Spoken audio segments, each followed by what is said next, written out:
పచ్చడి నువ్వు నూరుతున్నప్పుడు, బయట తోటి సమట నువ్వు తుడుచుకున్నప్పుడు,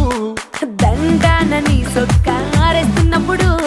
నీ ఒంటి వాసన తెగ గుర్తొచ్చినప్పుడు, రెండు చేతులెత్తి జుట్టు ముడిసినప్పుడు, జండు కత్తుకొని పడుకున్నప్పుడు, అలసిపోయి నువ్వు ఆవలించినప్పుడు